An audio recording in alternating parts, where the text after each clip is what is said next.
안녕하세요. 김유라입니다. 오늘은 부자 아빠의 젊어서 은퇴하기 부자 아빠 가난 아빠 시리즈 5에서 파트 2 후반부를 한번 읽어보도록 하겠습니다. 제가 절반만 봤죠. 나머지 반을 이만큼을 함께 이야기 나눠보겠습니다. 제가 정말 좋아하는 롤모델이고요.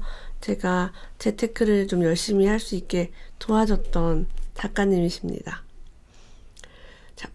은퇴를 하기 위해서, 부자로 은퇴를 하기 위해서 당신에게 맞는 계획을 세워라 라고 얘기합니다. 내가 볼 때 인구의 90%는 같은 계획을 추구한다. 당신에게 맞는 계획을 세워야 하는 이유는 저마다 자신의 강점과 양점, 희망과 욕망을 고려해야 하기 때문이다. 사람마다 계획이 다르다. 그래서 우리는 남이 한 계획에 맞춰서 남들처럼 살 필요가 없다. 공부도 남들 하니까 하고 뭐도 남들 하니까 하고 그럴 필요가 없는 거예요. 친구에게요. 지금이 투자할 때라고 얘기했대요. 부동산 막 하락하고 있어서 바닥을 치고 있을 때 하지만 친구가 이렇게 대답했다고 합니다. 투자는 너무 위험해. 잘못하면 일자리마저 잃을 수도 있어. 게다가 부동산 가격은 하락하고 있다고. 지금보다 더 떨어지면 어떡하니? 불경기가 찾아오면 어떡하니? 맨날 듣는 얘기죠.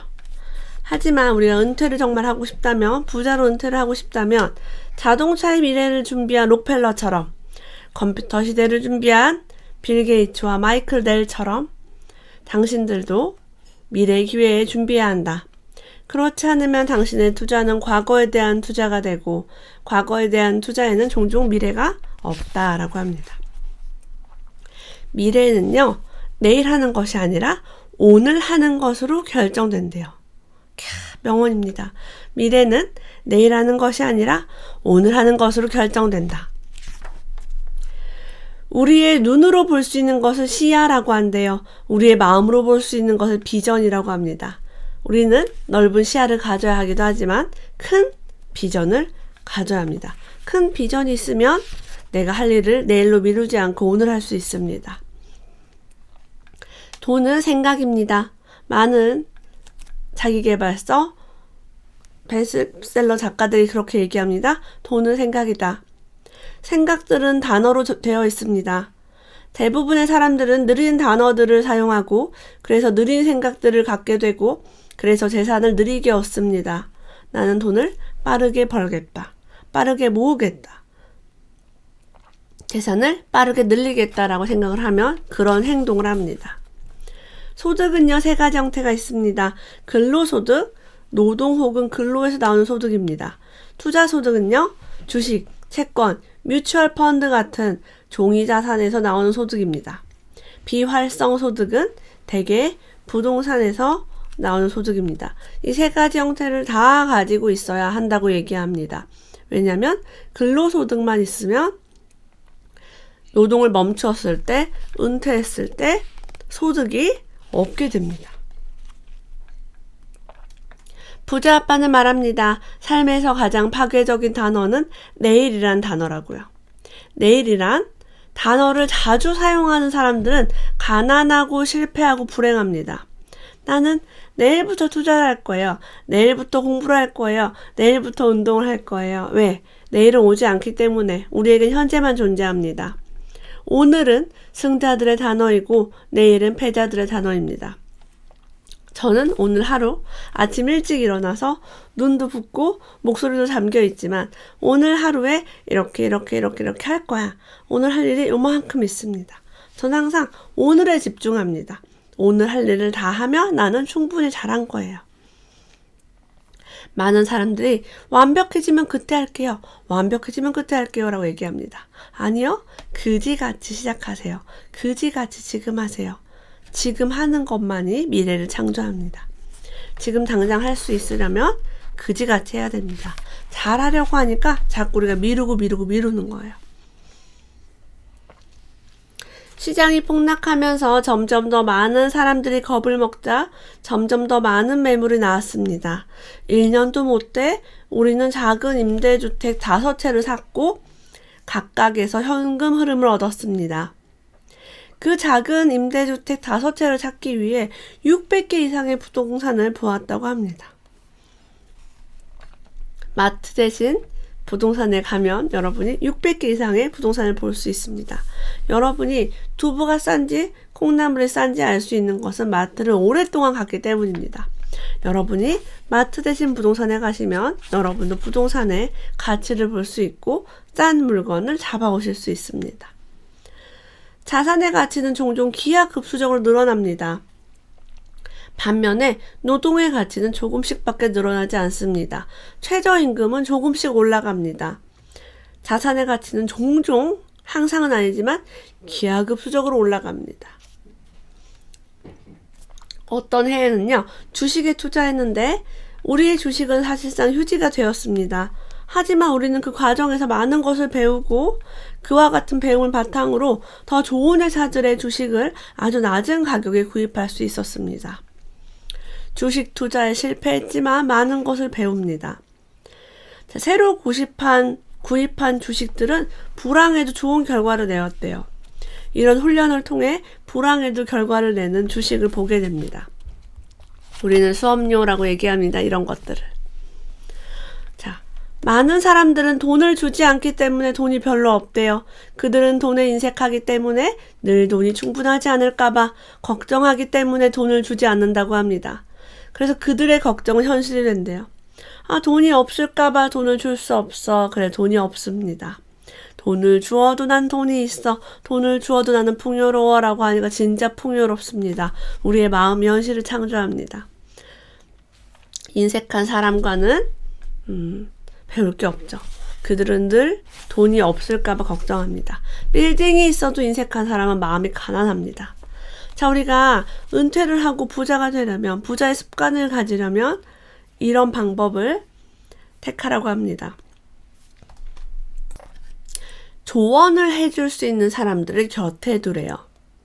자, 유명한 사람을 곁에 두는 게 아니라, 부자를 곁에 두는 게 아니라 나에게 조언해 줄 수 있는 사람. 부자인데 나한테 조언을 못해. 실력이 없어. 부자인데 부모님이 물려주신 거라서 몰라요. 그런 사람 필요가 없습니다. 돈의 게임에서 이기려면 나를 도와주고 나와 상의할 수 있는 사람들을 주변에 두어야 한다라고 얘기해요. 당신의 돈 문제를 비밀로 하지 말고 당신 분야에서 당신보다 똑똑한 사람들의 말을 듣고 궁극적으로 당신 스스로 결정을 내려야 한다고 합니다. 나 이번에 이런 문제가 생겼어. 법적으로 지금 이런 소송에 걸렸어요. 어떻게 하죠? 조언을 구할 사람이 있어야 됩니다. 나보다 똑똑한 사람으로. 우리가 사는 모든 부동산은 그것을 사는 날로부터 현금이 나와야만 했고, 경기가 나빠도 현금이 나와야만 했다. 그래서 아내와 나는 시장이 좋아지지 않아도 여전히 투자에 만족할 수 있었다. 모든 투자는 진입하기 전에 퇴장 전략이 있어야만 한다. 제가 제 책에 수익률표, 나는 마트 대신 부동산에 간다의 수익률 표를 넣은 게 뭐예요? 경기가 나빠도 현금이 나오고 집이 안 팔려도 현금이 나옵니다. 대출이자보다 월세가 높을 때는 집을 사는 게 맞죠. 네. 이런 것들을 로버트 기요사키로부터 배웠습니다. 어떻게 멋진 부동산을 찾을 수 있는지 사람들이 묻습니다. 로버트 기요사키는 대답합니다. 아주 많은 부동산을 보고 또 보아야 가능합니다. 여러 해 동안 아내와 나는 정말로 수천 건의 부동산을 보고 분석했다. 처음부터 잘한 게 아니었다는 거죠. 우리는 수천 건의 투자 기회들을 보러 열심히 다녔습니다. 돈이 없으면 어떻게 하느냐고 물을 때도 대답은 같다. 충분히 찾아보세요. 별표할게요. 충분히 찾아보세요. 돈이 없을 때도 투자할 수 있습니다. 물어보고 다니세요. 사방팔방에. 언제까지? 그럴 수 있을 때까지. 여러분이 백화점을 갈 때 누구도 당신에게 물건을 살 돈이 있나요? 라고 묻지 않습니다. 마찬가지로 여러분 빌딩을 볼 때나 상가를 볼 때나 땅을 보고 아파트를 볼 때도 당신 물건 돈이 있나요? 라고 묻지 않아요. 여러분은 수천 건이 아니라 수만 건도 볼 수 있습니다. 우리는 보면서 성장합니다. 옷도 많이 봐야 뭐가 예쁜지 예쁜 옷을 고를 수 있습니다. 판매인은 당신이 먼저 구경하고 그 다음에 사는 것을 원합니다.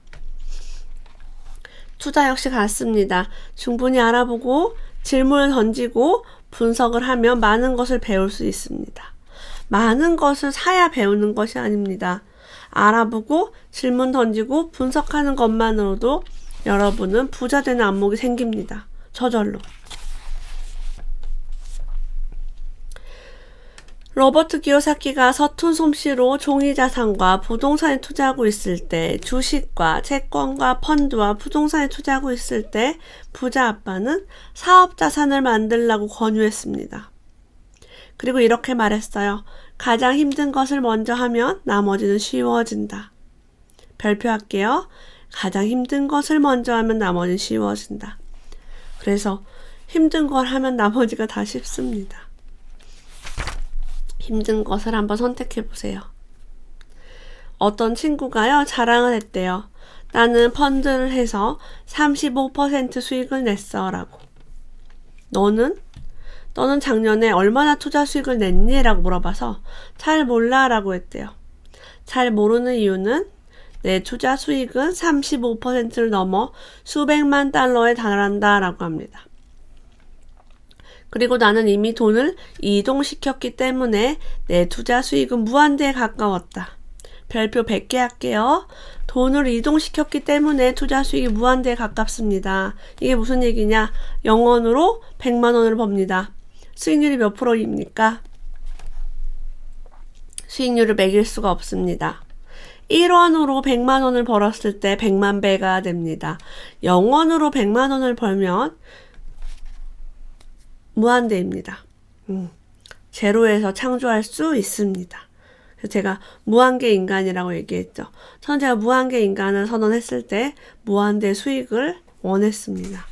그리고 무한대 수익을 원했기 때문에 무한대 수익이 나는 것들을 찾고 볼 눈이 생깁니다. 에이, 무한대 수익이 어딨어. 영원으로 어떻게 100만 원을 벌어? 라고 하면 보지 못합니다. 영원으로 100만 원을 벌 수 있으면 영원으로 1000만 원도 벌 수 있고 영원으로 1억도 벌 수 있습니다. 제가 몇 년 전에 4억에 구입한 아파트가 있습니다. 자, 4억에 구입한 아파트가 시세가 5억이 됐습니다. 자, 그 당시에 대출이 70%가 나왔습니다. 5, 7에 35. 그래서 4억짜리가 5억이 된 거는 그렇게 놀랄 일이 아니죠. 그래, 1억 정도 오를 수 있지. 대출이 3억 5천이 나왔습니다. 5, 7에 35 해서 4억에 구입했고 3억 5천의 대출을 받았으니 제 돈이 얼마 들어갑니까? 5천만 원이 들어갑니다. 그 집은 보증금 1억에 월세 얼마 이렇게 받고 있어요. 그래서 보증금 1억을 제가 또 받습니다. 세입자로부터. 지금 시세가 더 많이 올랐죠. 세입자는 보증금 1억을 줄 수 있습니다. 더 비싸졌기 때문에. 자, 보세요. 그러면 4억짜리를 제가 얼마를 주고 구입했나요? 얼마가 들어갔어요? 안 들어갔어요.